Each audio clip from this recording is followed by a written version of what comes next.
Good afternoon.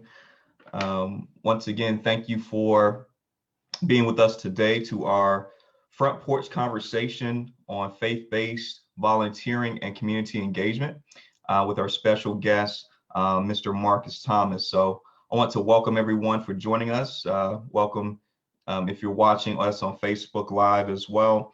If you have any questions throughout this presentation, feel free to drop those into the chat box. We will be monitoring those throughout the presentation. So you can drop that on the Zoom link or via Facebook in the comment section. Just a brief overview about the Front Porch Conversation series. Front Porch, the conversation series is based on the premise that the front porch in a neighborhood situation is where you get a chance to know your neighbors. It's the opportunity to engage with the community. I heard it said before that one of the things that we lose nowadays is the ability to know our neighbors. And so if you think about 15, 20 years ago, if you were in a neighborhood and you were on the other side of town, you would know that your mom or dad, they would know what you were doing based on knowing their neighbors, because their neighbors would be on the front porch having conversation, knowing who was around. And that's the spirit that we want to bring here today, to have a conversation about volunteering and community engagement. And so with that, I want to go over to Rod Smith, who will talk a little bit about Place Matters and how this ties into the work that we do in the Place Matters footprint. Awesome. Thank you, Cedric. Thank you all for being here this afternoon and for coming and being on our front porch. You know, I grew up in a very small town down in Montgomery County, and I can be honest with you, there were many times that I got two whippings because what I did on one side of town also made it back to the other side before I was able to get there and explain myself. And so I appreciate the whole spirit behind this work. But as Cedric said, my name is Rod Smith. I am the director of Place Matters. The Place Matters is our place-based initiative at United Way. And we actually have a slide that I'm going to ask Ray, who's helping us with some of our technology. She could pull that up for me.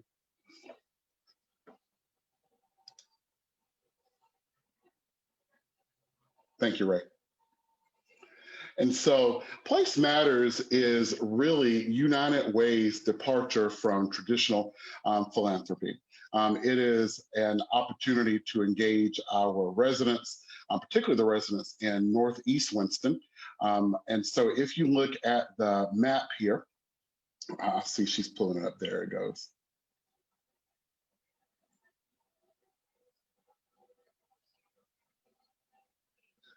There, if you look at the map here, our Place Matters footprint begins around the intersection of MLK and New Walkertown Road, goes up New Walkertown and to Northampton and curves back around Carver School Road and Ladera Crest and Bowen Park. But it's a departure from the traditional way of doing philanthropy because it's resident-led and resident-informed. The residents in these 13 neighborhoods, they have told us what they believe their concerns are. And so it's different than how we normally do business, where we come in and say, listen, we've looked at the data and these are the problems in your community. Instead, we have invited the residents in the Place Matters footprint to tell us these are the issues that we want to see addressed. And they have done that. We have a very involved community. And out of this involvement, they've identified 4 priority areas: housing, employment, healthy living, and education. And our investments in that community focuses on those priority areas that they've identified. Right now, we're in the right at the beginning of an investment cycle that's going to kick off next fiscal year over in July, but we're beginning to review letters of intent, et cetera, so that we can bring more programming into this community to address those issues. But there are 5 basic tenets that really lead the work that we do in Place Matters. And if you look here on the screen, Those basic tenets are that we believe that the whole of our community is better when all of our community is healthy and thriving. We believe that community work is complex work, and that to be successful, we must bring comprehensive and integrated solutions to the table. And that at this table, to continue with this analogy that residents are involved, the residents must sit at the head. And we are also doing with rather than to or for. We also believe that this work cannot be done in silos, that we must convene the community and its stakeholders if at the end we want to be successful. And then finally, a foundational asset of the Place Matters initiative is fostering community through building and developing existing examples and existing assets. A community's most valuable asset is an engaged and excited resident base. And so that's what brings us to the front porch this afternoon, is talking with Marcus Thomas about how we can develop this most valuable asset, this engaged and excited resident base. And so again, thank you all for being here. Marcus, thank you in advance for what I'm sure is going to be a great presentation. And I'll turn it back over to Cedric. I think he has some introductions he wants to do for us. Thank you, Cedric. Thank you, Rod, for sharing that information with us and the work that is happening here in Forsyth County with the Place Matters initiative. So we want to pull up our chair now so that we can hear from Mr. Marcus Thomas. Marcus Thomas is the Dream Team Director at Mount Zion Baptist Church and founder of the Thomas Consulting Group, LLC. Marcus serves as we just said, the Dream Team Director, Mount Zion in Greensboro, North Carolina, the largest predominantly African-American church in the Greensboro area. In his role, Marcus leads a team of over 2,000 volunteers. He provides leadership, encouragement, coaching, and service opportunities in the community. He also leads an expansive community outreach campaign called Serve the City that provides gas, clothes, financial assistance, and programs to people in need within the Greensboro community. Marcus significantly expanded the citywide outreach initiative by creating new public and private partnerships in the region and continues this work until today. In 2020, Marcus founded the Thomas Consulting Group, LLC. TTCG specializes in helping nonprofit and for-profit organizations with their organizational development, community relations, and civic engagement needs. Their goal is to help organizations better serve their community because they believe that businesses are more successful in thriving communities. Marcus' desire is to make Greensboro and the Triad a better place for his wife, daughter, and all residents and visitors. He believes that his desire is evident through his community involvement and consistent activity in the city of Greensboro. And so with that spirit, we want to welcome Marcus Thomas to our front porch today. Marcus, welcome, and thank you for taking the time to share with us today. Thank you, Cedric. And I just want to thank Rod as well and the rest of the staff at the United Way of Forsyth County. Thank you for this opportunity and for having me share with you today. And thank you for also reading a little bit about me, about my bio. I want to say that when I got this invitation and I saw the title Front Porch Conversations, it took me back because it reminded me when I was younger. I was born in Spartanburg, South Carolina. And my great grandmother lived in a small country city called Packlet, South Carolina. And I remember as a young child going to her home and sitting on her front porch and just having conversations and just talking about life and experience and the things that she went through growing up. And I remember always going to the little church that was down the road that she was a member of and seeing my great grandmother teach Sunday school class, sing in the choir. So my mother singing in the choir, as well as my aunts and other family members. And a lot of times in the faith-based community, we look at that as just ministry work. But when you really think about it, what it really boils down to, that's really volunteerism. And that's what started the foundation within me with wanting to volunteer and live a life of service. And I just remember also as I was getting older. My aunt, she's a chief operating officer of the Spartanburg County Foundation. They're the largest grant writing foundation in the state of South Carolina. And traveling around the country with her, just learning more about philanthropy and the nonprofit sector, and just really seeing that passion and desire grow within me. And even as I went to high school, I got more involved. Got more involved in high school. And if you actually look at my high school diploma, you'll see a seal on my diploma for accomplishing one of the most volunteer hours in high school. And so I just love volunteerism. I love all things volunteerism. I was sharing with Rod before the call. I spent 14 years in banking. And I had the opportunity when I moved to Greensboro. I moved to Greensboro 5 years ago through a job promotion with BB&T, and I had the opportunity to come here to Mount Zion and serve as their Dream Team director. And I was sharing with Rod, it's not every day where your passion, or what my passion, which is volunteerism and community outreach, aligns with your faith. And so for me to be able to work for a great organization to where I can work my passion each and every day is truly a blessing. And I don't take that for granted. So I definitely just wanted to thank you guys again for this opportunity. So before I go into my full presentation, just kind of just want to talk about, where do I volunteer? Because I feel like you can't talk about volunteerism if you don't volunteer anywhere. So currently, I serve as vice chair for the United Way Young Leaders Cabinet in Greater Greensboro, United Way Greater Greensboro. I serve as a vice chair for the Young Leaders Cabinet. I'm also a part of their Impact Council. Last year, I graduated from Leadership Greensboro, and my class chose me to be the program chair for the 2021 class. So I serve currently as a program chair. I'm also a member of the Cone Health Women's and Children's Advisory Board. And most recently, as of last week, I was elected to serve on the board of directors for the Community Foundation of Greater Greensboro. So I'll start that new volunteer activity in January. But prior to that, with them, I've been serving on their Expanding Community Giving Council as well, doing some great things out in the community with the Community Foundation. So I love volunteerism. It's definitely a huge part of my life and what I do. And I'm just grateful to have a very supportive wife and daughter. We have a 14-month-old daughter who allows me to kind of get out in the community and just do my thing and do what I love to do. So I'm just grateful. So just to add a little context, I don't want to offend nobody or insult anyone's intelligence, but I just want to read what the definition of volunteerism is. So volunteerism is the policy or practice of volunteering one's time for charitable, educational, or worthwhile activities, especially in one's community.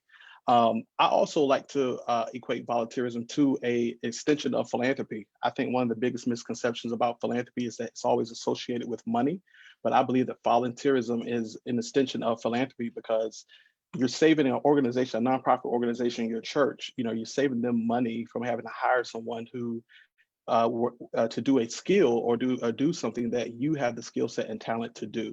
So I definitely look at volunteerism as an extension of philanthropy. So in North Carolina, currently we do not have 2019 figures for volunteerism in North Carolina due to COVID-19. So I'm going to read off some highlights from 2018 in North Carolina with volunteerism. In 2018, 2.8 million North Carolinians volunteered. They served over 265 million hours.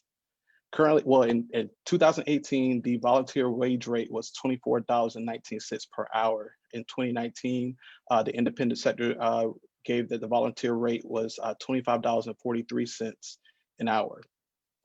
Almost 55% of residents in North Carolina donated $25 or more to charity. And North Carolina ranked 19th in the US in volunteerism with 35% of residents volunteering in 2018.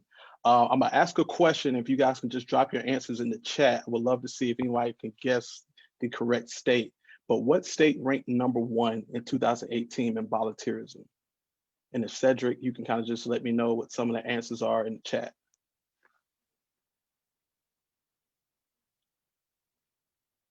Any guesses? I'll give it a couple minutes. I see someone said no. I see someone said North Carolina. Mm-hmm. Which we ranked 19th. Just mentioned that, so it's definitely not North Carolina. I see Texas.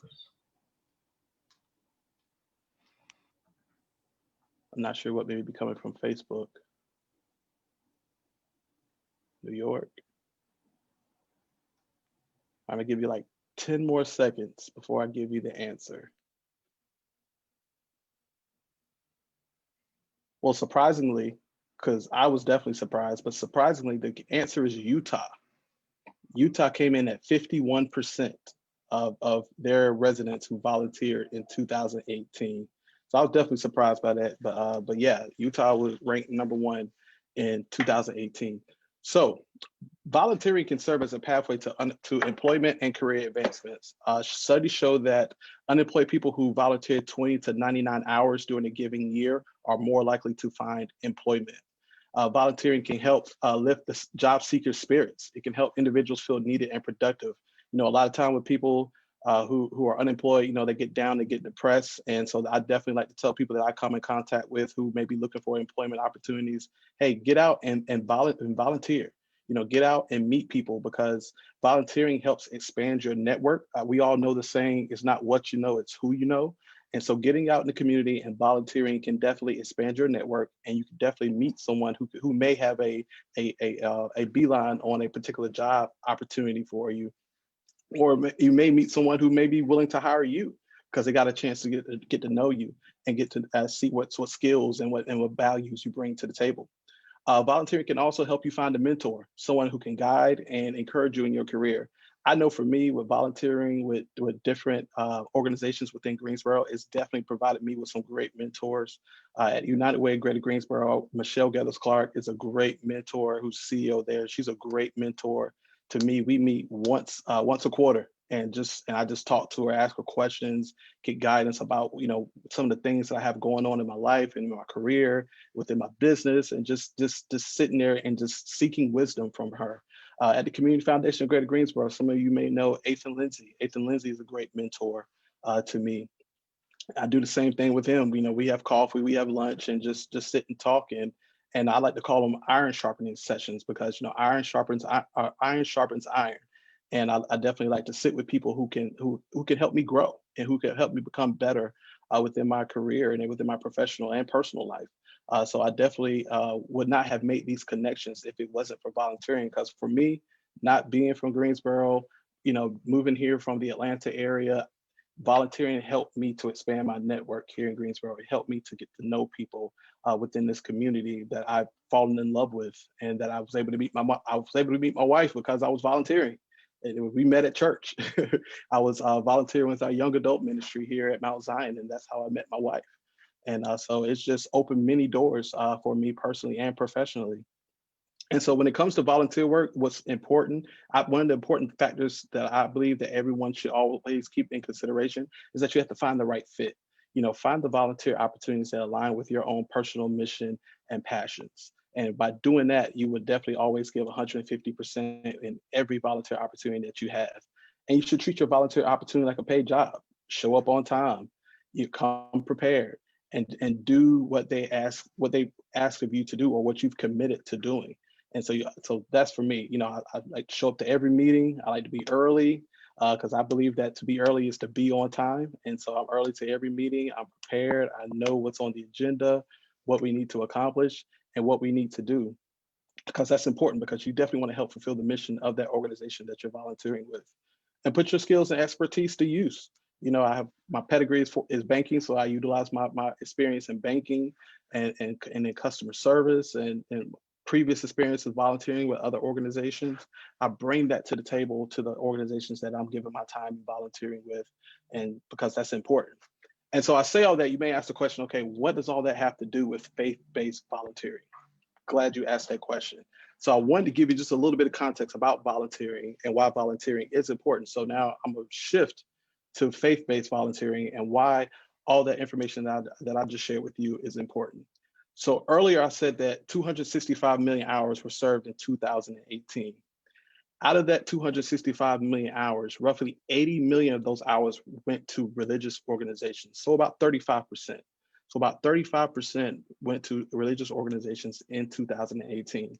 In this COVID pandemic, you know, we've seen a lot of churches stepping up, doing a lot of different outreach opportunities out in the community. So it's really no telling what that number is going to grow into as we close out this year, and what it's going to grow into even in 2021, because unfortunately, we're still going to be living within this pandemic. So here at Mount Zion, I believe that we have a great volunteer program. We don't call our volunteers volunteers, we call them dream teamers. hence my title, Dream Team Director, because we believe that Dream Teamers help make the dream a reality here at Mount Zion. So I'm gonna kind of go through a little bit of our program and give you guys some guidance and some steps to how you can also create a successful volunteer program at your church or in your faith-based community. So we use this system called the Growth Track. The Growth Track, we adopted this system from Church of the Highlands, which is a huge church down in Alabama, and multicultural church down in Alabama. So we was able to adopt this system from them. So our Growth Track, there are 5 steps. Step 1 is to connect. This is where individuals who come to one of our church services, prior to COVID, we were having 3 services a Sunday, 2 here in Greensboro and 1 in our Raleigh-Durham area. And but now obviously everything is virtual. So we have services on Facebook, on YouTube, and on our church website. So individuals in the community can still connect with us. So step 2 is plant. This is where an individual will go through our new member process. So if they visit with us, they say, hey, I want to join this church. Great. Now they're going to get planted. We're going to take them through our new member process. We're going to equip them with foundational principles as it relates to their spiritual journey. And then we're also going to give them a brief history of our church. Step 3 is follow. This is where the new members can learn about evangelizing and telling their story. Step 4 is grow. This is where the individual will go through discipleship training and kingdom group sessions. And this is where they'll learn about their personal and spiritual gifts. So in step 4, we give them a spiritual gifts assessment, which is it's key, because we want them to know what are their gifts and talents, what are they good at, because that's when it's going to go into step 5, which is where I come into play in my position here at Mount Zion, which is go. And so by serving, members will utilize their personal and spiritual understanding to develop relationships and join our dream team. And they will learn all about ministry and outreach opportunities. So that spiritual gifts assessment that they will take that assessment, they will get the responses from that assessment, they will come and meet with me one-on-one, and we'll go through it. Obviously, again, COVID pandemic, we're doing everything virtual. So we meet virtually now via Zoom, and we go through that spiritual gifts assessment. So if one of their gifts is administration, I'll know that. If one of their gifts is outreach, I'll know that. Prayer, whatever the case may be, all that stuff will be listed out in that spiritual gifts assessment. And so in our meeting, I will tell them about one of our 44 different ministries that we have here at Mount Zion.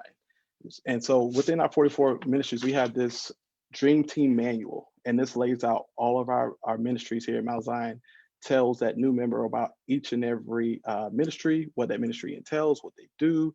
And so as they have their spiritual gifts assessment, they can go through this manual and say, okay, this particular ministry aligns with one of my giftings.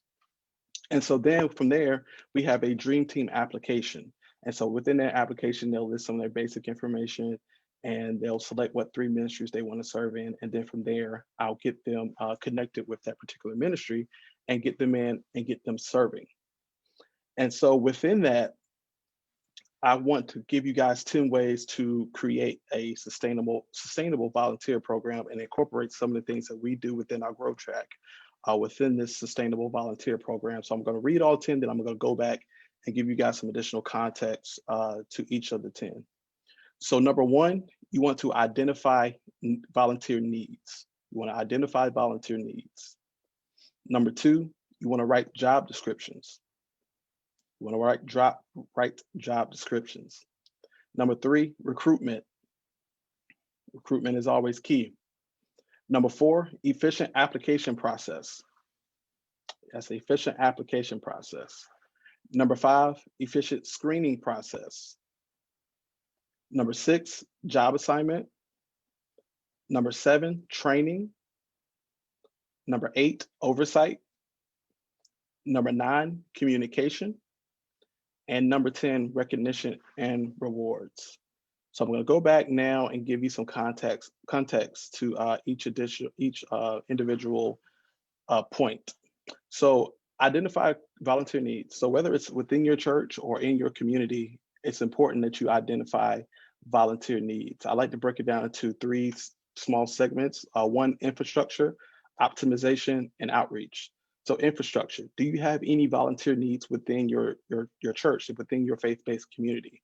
whether it's you need someone to come in and answer the phones, you need someone to come through and sort through mail, whatever volunteer needs you have within your infrastructure. Can you identify those needs?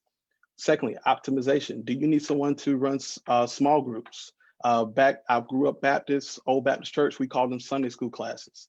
So, but now we've kind of modernized it a little bit. So we call them small groups or we call them kingdom groups here at Mount Zion, kingdom groups. So, do you need someone to teach those classes? Do you need someone to go do visitations, whether it's with some of your members at the hospital or at their nursing home? So that's what optimization, you can identify volunteer needs within optimization. And then obviously outreach, what outreach opportunities are out there in the community where your church or your faith-based community, where you guys can get involved.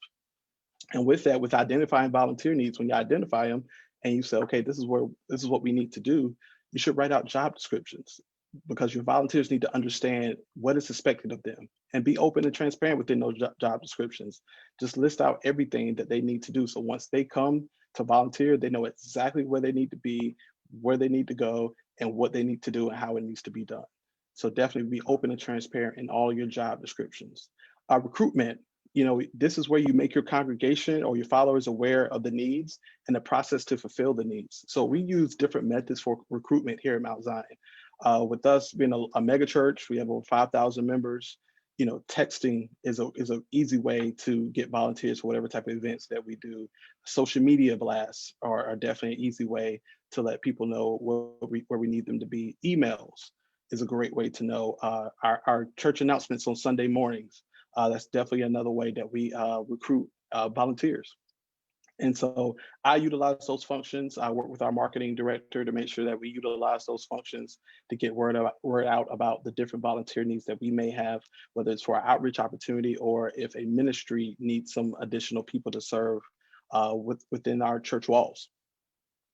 And so you need to also have an efficient application process. As I shared with you guys earlier, we have an application here to where we can just get a basic needs, not basic needs, but basic information on the individual that is looking to volunteer, that's looking to serve. So whether it's demographic information, job skills, and volunteer interests, it doesn't have to be a long application process, but just something that you can keep on file, on record within your church, within your faith-based community organization.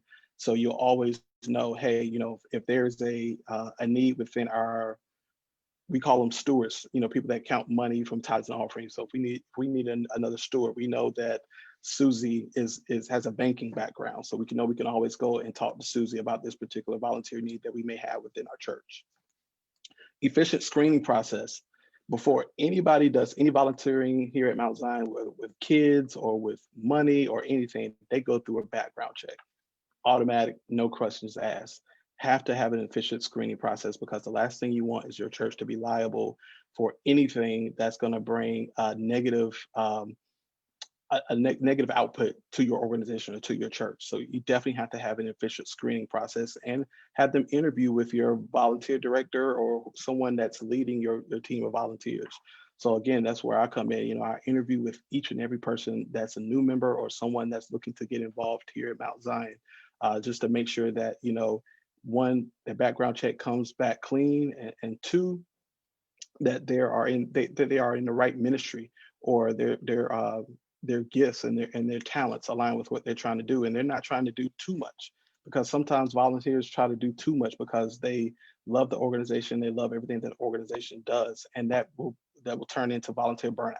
And that's the last thing that you want is volunteers to burn out and not be able to give their all to the tasks at hand that you need them to complete, but most importantly, that they're burnt out. They're not able to give their all to their families and to their jobs, because again, they're coming here and to volunteer because they love the organization, they love what you do. So you definitely don't want for them to be burnt out, or you pull on them too much. Next is job assignment. You want to place a volunteer in an opportunity that fits their personality and fits their skill set. Training. You never want to place a volunteer in a role without proper training. It could lead to an awkward moment.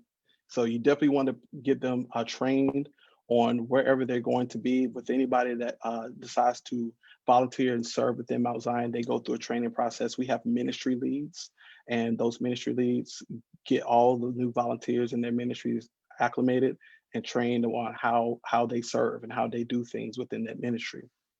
And oversight. And again, you need someone that's going to oversee those volunteers and make sure that everybody is taken care of, everybody's good, there's no issues. And so that's where for us, with us having so many different ministries, that's where us are in empowering those ministry leads, and also me as a staff person, just overseeing to make sure that all of our volunteers are taken care of. Communication. I believe that good communication is the bloodline of any and every volunteer program. You have to communicate, because that's definitely important, because you have to communicate what the needs are and communicate how you guys are going to go about fulfilling those needs and taking care of the task at hand. And recognition and rewards. Every volunteer wants to feel special. Every volunteer wants to feel recognized. We have a thing here at Mount Zion where we have Dream Team of the Quarter, to where we acknowledge every quarter someone that's going above and beyond the call of duty to make the dream a reality here for us here at Mount Zion. And we also have Dream Team Appreciation Night. We do that every November. We operate off theme months here at Mount Zion. So November is Dream Team Appreciation Month. So the entire month we recognize our Dream Teamers and all the great work that they do throughout the year for the church and in the community. And so we just have a night of fun and laughter. We bring in a comedian, we have a live band, we have music. And that night, our staff, we have a wonderful staff here at Mount Zion. The staff actually serves the Dream Teamers. So we serve them their food and everything. Obviously, with COVID, we had to make that event virtual this year. And we make sure that we also have superlative awards. So Dream Teamer of the Year, we recognize the ministry that's done great work not only within the church, but also in the community as well. And so that's what we try to do here to make sure that our volunteers feel special and feel appreciated for all the work that they do. And I think also for the faith-based community, for any impactful volunteer program that you have to have partnerships and relationships when it comes to outreach. And that's one of the great things I can say that we have here at Mount Zion is great partnerships and relationships with private and public organizations within Greensboro. And so as Cedric read a little bit about it in my bio, but since 2013, we've had this Serve the City campaign, because we believe here that he who serves the city wins the city. So it's a church-wide campaign. We provide educational opportunities, and we provide free gas, car services, groceries to families in need, clothes, school supplies, and we impact about 3,500 families annually through this campaign. Obviously, with COVID this year, we really increased that campaign to do more impactful work within the city and around our community. So this year, we've distributed over 150,000 pounds of food through our partnership with Out of the Garden Project. It was myself and a team of volunteers here at the church giving out fresh produce every week for about 4 months. We did that, gave out fresh produce to the community through our partnership with Out of the Garden Project. We partnered with Cone Health, and we've over 3,000 people have been tested here at Mount Zion for COVID. And it's been a great partnership that we've had with Cone Health. Again, we have to utilize Dream Teamers, volunteers, to help make that a reality. So we have a gatekeepers ministry. In other words, they are a parking lot ministry. So they've been here helping control traffic for the cars that come in here to get COVID tested. They also work with us for the food giveaways. So if it wasn't for those gatekeepers and helping control traffic, we wouldn't have been able to make sure that over 3,000 people here in our community to know their results, to know whether they had COVID or not. We also partner with One Blood to host a blood drive here at Mount Zion. Same thing, I need volunteers here to help make that a reality. Partner with Novant Health for free flu shots. And we provided that for our community as well. Still, again, we need volunteers, we need Dream Teamers to help with the flow of traffic, to make sure everybody knows where they need to go to be able to get their flu shots. Every Wednesday morning since January, every Wednesday morning, myself and about 10 to 15 volunteers were at Urban Ministries at 5:30 in the morning, serving breakfast every Wednesday morning. This would not be possible without those Dream Teamers. We definitely believe in serving here at Mount Zion. We believe that our mission here is to reconcile the world to God through Jesus Christ. And we believe that by us out in the community serving, we are being the hands and feet of Jesus. So every Wednesday morning, we're cooking breakfast, we're serving the hungry, we're serving the homeless at Urban Ministries, because we definitely always want to look out for the least, the left out, and the lonely in each and everything that we do. We've given 800 turkeys through this holiday season.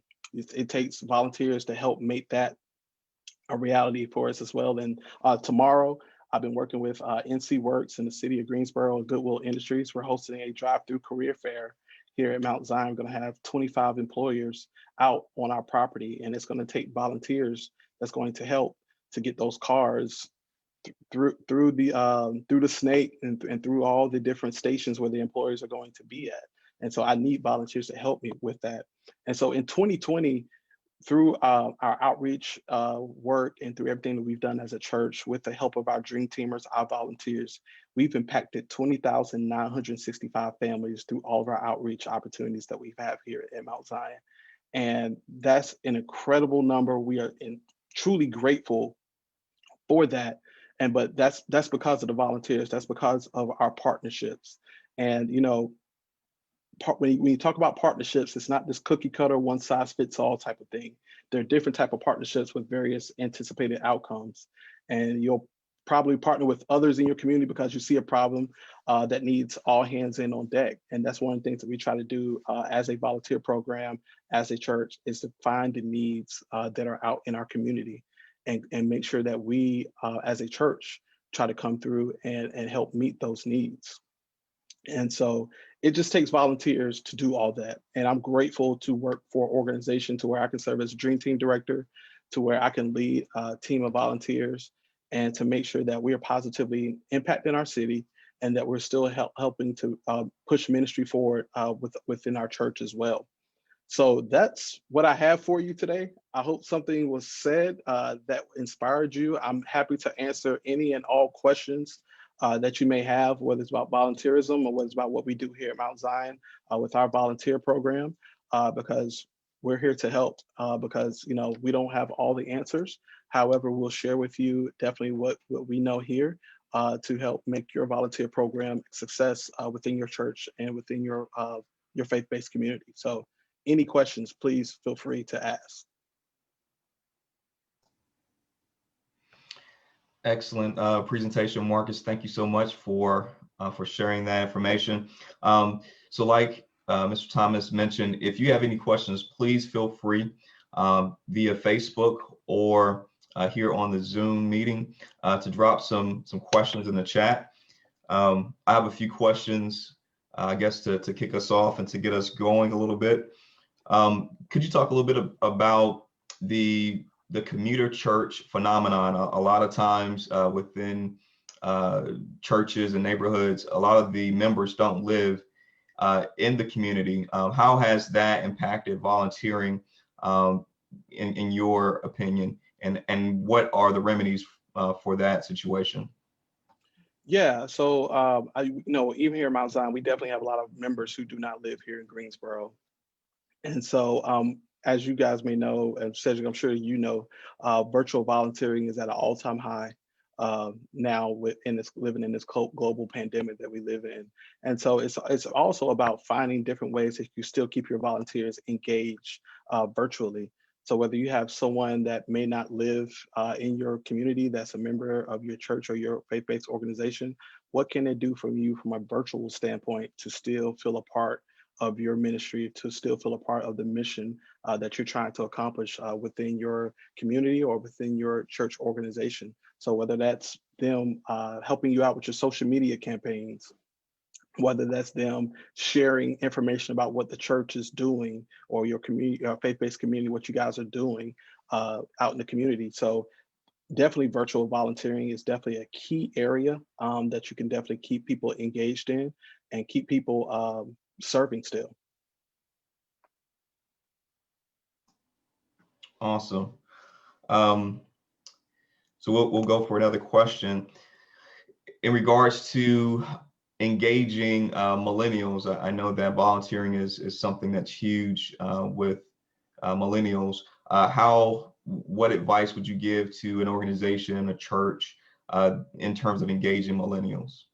Yeah, so we have a strong college and young adult ministry here at Mount Zion, and I work very closely with our college and young adult pastor, Pastor Joseph Frierson, and just really helping him keep the finger on the pulse of some of the outreach activities that our young adults are interested in and what would really move and drive them. One of the things that we got involved in is Future Fund. Future Fund is an initiative that was started through the Community Foundation of Greater Greensboro.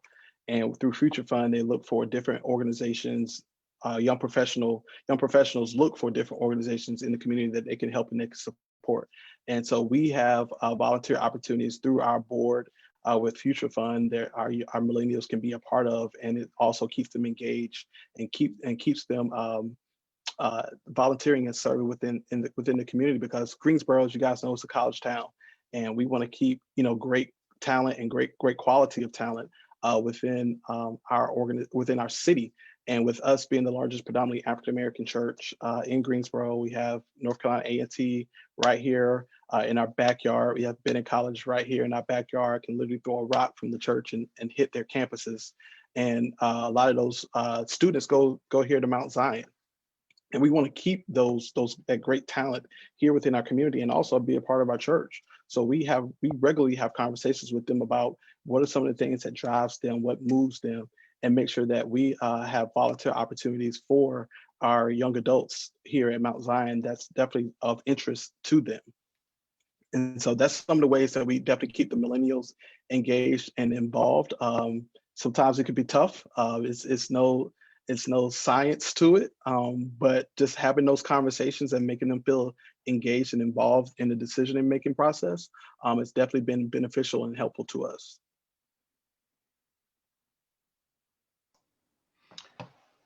Excellent. Got one comment that we have Taja, who says she loves Bennett College. So yeah, Yes. Bennett College is near and dear to our hearts. I have another question. Let's see. Okay.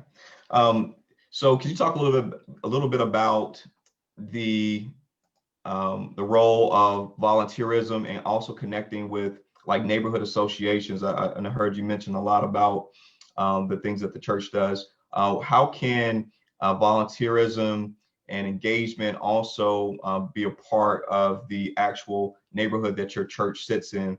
Thinking about Place Matters, we have a number of different neighborhood associations that we work with. And so what advice would you give a church who wants to get involved with the neighborhood association and things like that? Yeah, my advice to them would be to obviously to talk with those leaders. Right. Mount Zion, we're located in District 2, right in the heart of East Greensboro. And with neighborhood association, we work with a Greensboro Housing Authority, and we've adopted the Ray Warren community that's right around the corner from the church. And we work with them. We adopted them for 3 years, and we just found out what the needs are in that community. Last year, they had National Night Out. Myself and a team of volunteers went over there and we served food, gave away free clothes, provided entertainment for the residents that live in that particular community. And so we do this. This is also part of our Serve the City movement. So every 3 years, we adopt a new community. We go into a new neighborhood. And so we work with our city and local officials to find out, okay, what are some of those spots within our community that we can go into, that we could try to make some positive impact in, and give those educational classes, whether it was healthy cooking classes or whether it's a financial literacy class. And so those are the things that we do in those communities to still make positive impact to the neighborhoods and the housing communities that are around our church. Excellent. So yeah, we're still taking questions again on Facebook and also here on our Zoom. Let's see, Tash Lane has a question. How do you keep your volunteers motivated? Tash, that's a great question that you asked. And for me, it's really just about keeping them still communicating and keeping them in the know about what we're doing. With us being a very large church and always have something going on, it's really about communication. And as I said earlier, about making sure that our volunteers are not overworked and that they're not overcommitted to too many different things that we're doing here at the church, because I just don't want them to burn out, and that could easily happen when you attend a large church that obviously still does a lot of things out in the community. And so just keeping them, communicating with them, say, hey, guys, this is what we have going on, this is what we're doing, this is how you can support, whether it's through your time, your prayers, your just talking to your friends who are out here, working with us, helping them keep them motivated as well. And just, I always try to find a way to thank my volunteers who work with us. So whether it's when we were doing the food giveaways and I had 20, 30 different volunteers out here helping with the food giveaway, work with Chick-fil-A to make sure that they all were fed and they were all taken care of. So that keeps them motivated and that keeps them wanting to come back. And also my senior pastor, thanking them for their service and also being out here serving with us as well. That definitely keeps them motivated, because when they see that those from the top on down are out there serving and still giving back, that keeps them motivated and that keeps them wanting to come back and still serve and work with us. That's a great question, Tash. Any advice for a small church? I know you sit in the context of a mega church. What about the small church where you have one or two people? The deacon opens the door. He also takes the offering. Any advice for a church that may be mid-sized or small that wants to get involved in volunteering? I think the easy way for a mid-sized or small church to get involved with volunteering and giving back to their community is connecting with a United Way. I mean, United Way of Forsyth County is right there. I know that they have their finger on the pulse of what's happening in Forsyth County. And so just reaching out to them, reaching out to local and city officials and saying, hey, we want to give back. We want to serve. How can we help? And just partnering up. I believe that collaboration is better than competition. I know Cedric has heard me say that a couple times. I truly do believe that, because through collaboration, you can accomplish and do so much more. There's no need to reinvent the wheel. So if you're a small or mid-level size church and you see someone doing an outreach activity or that you believe in that aligns with your church's mission and vision, and you want to come alongside and partner with them and work with them, do that. I think that's a great opportunity for you to get involved and work within your community. And just Cedric. Yes. I'm sorry, my avatar is showing up there, but just to piggyback on what Marcus is saying, he's absolutely right. A great way for those small churches that are looking for ways to become more engaged with their community is to reach out to United Way. We have a volunteer coordinator. I don't believe she was able to join us today, but she is oftentimes looking for ways to connect our partners with efforts in the community. And so if you find that you're one of those churches and you're looking for ways to be more connected, connecting with our volunteer coordinator is a great way to come into that volunteerism. And just to back up just a bit, churches becoming involved with neighborhood associations. I think that's an excellent place for churches to begin some of their volunteer work right there too. And so great. Thank you. Yeah, I think Rod, I think it's a great time for churches to further get involved in their community, especially right now with a global pandemic, because I believe that where government agencies and businesses, where they can't meet the needs, I believe that nonprofits are there to fill that gap. And although a church is a religious organization, at the end of the day, a church is a nonprofit. And so a lot of times individuals in the community, when they're in need, the first place they're going to come to is a church to seek out those needs. So I definitely wanted to encourage everyone that's on this call, whether you're a church leader or you're a part of a church or community, a faith-based community, to please get involved with the United Way there at Forsyth County. They have some great people that I've been able to meet over the last few months, and Cedric and Taja, and today I got a chance to talk a little bit with Rod, and I know that they can definitely get you guys taken care of and help to get your organization involved in community and continue to do some great things in the Forsyth community.